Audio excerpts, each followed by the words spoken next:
বাংলাদেশের দক্ষিণ পশ্চিমাঞ্চলে অবস্থিত একটি গুরুত্বপূর্ণ প্রশাসনিক অঞ্চল খুলনা বিভাগ।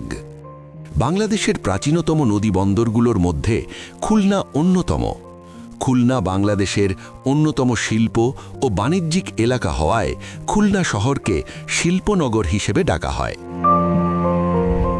খুলনা 2 সংসদীয় আসন বৃহত্তর খুলনার অত্যন্ত গুরুত্বপূর্ণ একটি সংসদীয় আসন হিসেবে বিবেচিত।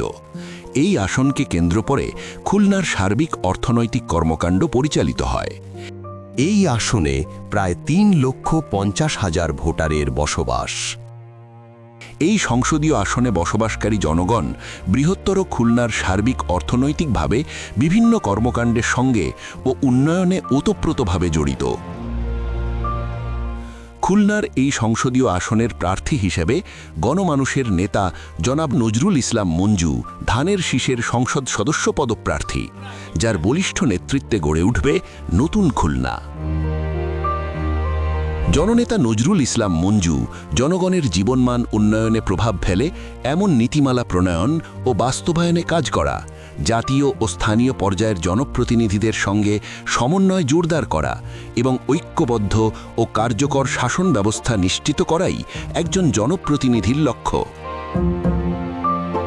ব্যবসায়ী, শ্রমিক সংগঠন, এনজিও ও ক্ষুদ্র মাঝারি উদ্যোক্তাদের সঙ্গে অংশীদারিত্বের মাধ্যমে অর্থনৈতিক অগ্রগতি ত্বরান্বিত করা হবে।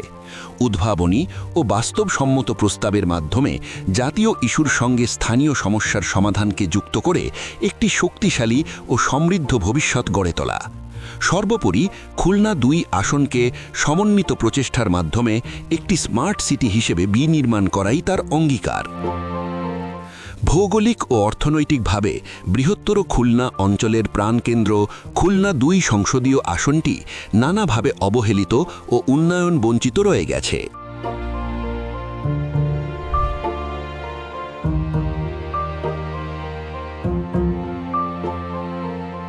সোনাডাঙ্গা বাস স্ট্যান্ড খুব অনুন্নত, আমাদের কাউন্টারগুলো সঠিক রিপেয়ার হয় নাই, এগুলো খুব ভঙ্গুর অবস্থার ভিতরে আছে।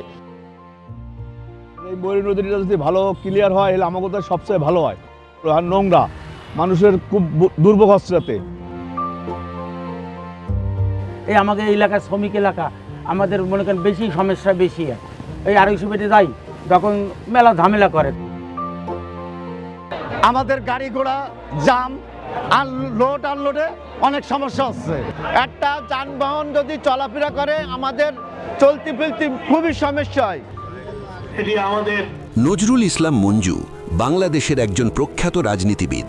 দীর্ঘ সময় ধরে যিনি শহীদ জিয়ার আদর্শের জাতীয়তাবাদী রাজনীতিতে সক্রিয় ভূমিকা পালন করে আসছেন। 1979 সালে ছাত্র রাজনীতির মধ্য দিয়ে তার রাজনৈতিক জীবনের শুরু। তারপর থেকে 4 দশক যাবৎ তিনি রাজনীতিতে সক্রিয় আছেন। খুলনা মহানগর বিএনপিতে দীর্ঘকাল বিভিন্ন নেতৃত্বে ছিলেন।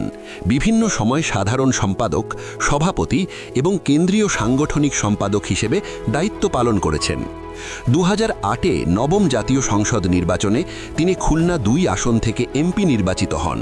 দীর্ঘ 4 দশক রাজনৈতিক জীবনে বিভিন্ন প্রতিকূল পরিস্থিতির মধ্য দিয়ে যেতে হলেও রাজনীতি, মানব সেবা ও উন্নয়নের ক্ষেত্রে তিনি কখনো পিছু হটেননি। যিনি বলেছেন পছন্দ অপছন্দ লোক থাকবে, আপনি সবাইকে নিয়ে নামবেন। আমি বলছি আমি সবাইকে নিয়ে নামব।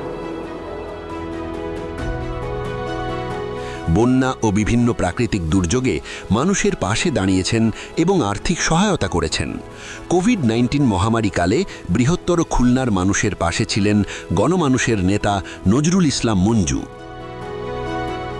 ক্যান্সারের বিষয়ে কোথায় কি কোন ডাক্তারের সাথে কথা বললে আমার সুস্থতা হবে, এই যে ব্যাপারগুলো, এই ব্যাপারগুলো ইনি কিন্তু নিজেই খুঁজে বের করছে। তারাই দেশে আমি রাতের অন্ধকারে আমার ছেলে মেয়ে নিয়ে আমি ওইখান থেকে রূপসা ব্রিজের ওইখানে চলে আসি। একটু যে একটা শারীরিক অসুবিধা সব দেখভাল করে সে হচ্ছে সে নজরুল ইসলাম মঞ্জু সাহেব। অন্যায় ও দুর্নীতির বিরুদ্ধে মানুষের পাশে দাঁড়িয়েছেন, গরিব ও দুস্থ মানুষের সহায়তা করেছেন। শিক্ষা, স্বাস্থ্য ও মসজিদ মন্দিরের উন্নয়নের মাধ্যমে বিভিন্ন সামাজিক কর্মকাণ্ডে নিজেকে নিয়োজিত রেখেছেন। আমি এবার নতুন ভোটার, আমি চাই আমার প্রথম ভোটটা নজরুল ইসলাম মঞ্জু ভাইয়ের পক্ষে হোক। আমাদের চিন্তা ভাবনার মাধ্যমেই আমরা বাংলাদেশে একটা আমূল পরিবর্তন আনবো। আগামীর বাংলাদেশ এই তরুণ সমাজ। তরুণদের মতামতকে প্রাধান্য দিয়ে নজরুল ইসলাম মঞ্জু সাহেব খুলনাকে নতুনভাবে বিনির্মাণের উদ্যোগ গ্রহণ করবে তাই আশা করছি। দলমত নির্বিশেষে সবাই ধানের শীষে ভোট দিয়ে মঞ্জু সাহেবকে আমরা জয়যুক্ত করবো ইনশাল্লাহ। সবাই ঐক্যবদ্ধভাবে ওনার হয়ে কাজ করার জন্য সবাই রেডি। আমরা মঞ্জু ভাইয়ের সাফল্য প্রত্যাশা করি।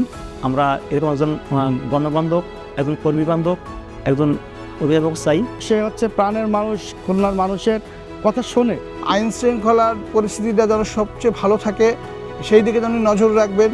এটা নজর দিলেই যেটা হবে, ব্যবসায়ী জগৎটা আরও বেশি প্রফুল্ল পাবে। আমাদের নিরাপত্তা, আমাদের এই শহরকে সন্ত্রাসমুক্ত করা, ব্যবসায়িক লেনদেন সুষ্ঠু সুন্দরভাবে করা, ব্যবসায়িক যে প্রবৃদ্ধি, এইটা আমরা তার কাছ থেকে পূর্ণাঙ্গ সহযোগিতা পাবো।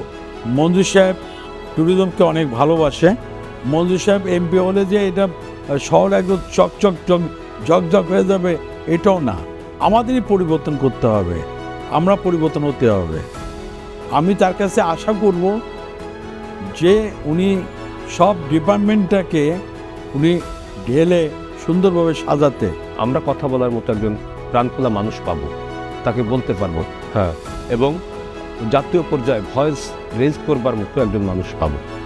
এরকম একজন মানুষ আমাদের দরকার, সেটি মঞ্জু ভাই। ক্রীড়া সংগঠক এজ এ ক্রিয়াঙ্গনের লোক হিসেবে তাদের কাছে আমাদের দাবি যে উনি দীর্ঘদিন আমাদের খুলনা ক্রিকেট যে অবহেলা শেখাচ্ছে সেইখান থেকে আমাদের অগ্রসর করে নিয়ে আসবে, যাতে খুলনা ক্রিকেট পূর্বে যে অবস্থান আছে সেই অবস্থানে চলে আসে। আমরা একটা আধুনিক এবং নিরাপদ শহর গড়ে তুলতে চাই, দেখতে চাই আগামী 5 বছর পরে সেটা কেমন।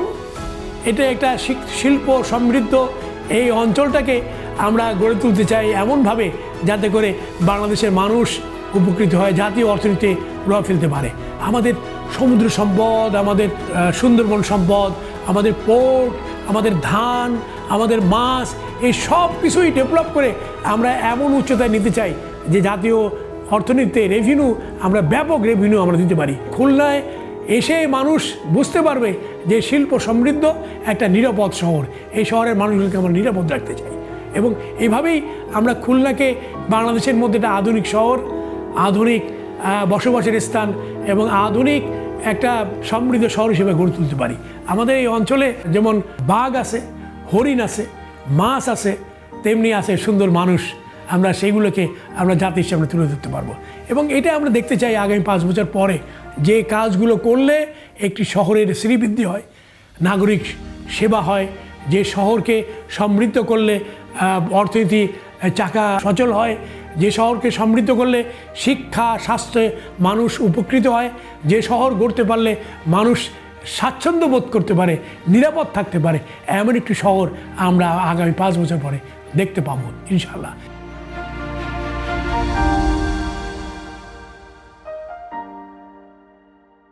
ভিত্তি ও অবকাঠামো উন্নয়ন, রাস্তা, সেতু, স্কুল, হাসপাতাল, পানি ও বিদ্যুৎ সরবরাহ নিশ্চিত করা, শিক্ষা ও প্রশিক্ষণ, স্কুল, কলেজ ও প্রযুক্তি বা কারিগরি প্রশিক্ষণ কেন্দ্র প্রতিষ্ঠা ও মান উন্নয়ন, স্বাস্থ্যসেবা, স্থানীয় হাসপাতালে উন্নত চিকিৎসা, স্বাস্থ্য ক্যাম্প, টিকা ও জনস্বাস্থ্য সচেতনতা, দারিদ্র্য ও সামাজিক নিরাপত্তা, দারিদ্র্যের জন্য সামাজিক সেবা, ভাতা, খাদ্য ও আবাসন প্রকল্প, স্থানীয় অর্থনীতি, মৎস্যজীবী ক্ষুদ্র ব্যবসায়ীদের জন্য সহজ ঋণ, প্রশিক্ষণ, বাজার সংযোগ, পরিবেশ ও জলবায়ু সচেতনতা, নদী, জলাশয় সংরক্ষণ, বনায়ন ও বন্যা বা স্যালিন পানি ঝুঁকি কমানো, জনমত ও অংশগ্রহণ নিশ্চিত করা, স্থানীয় সভা, জনশুনানি, অনলাইন ফিডব্যাক ব্যবস্থা যাতে জনগণ তাদের সমস্যা সরাসরি জানাতে পারে, স্বচ্ছতা ও তদারকি,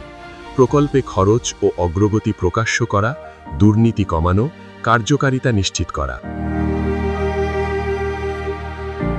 আসন্ন ত্রয়োদশ জাতীয় নির্বাচনে খুলনা 2 আসনের উন্নয়নের অগ্রগতিতে এবং আপনার গণতান্ত্রিক অধিকার রক্ষায় ভোট হোক ধানের শীষে।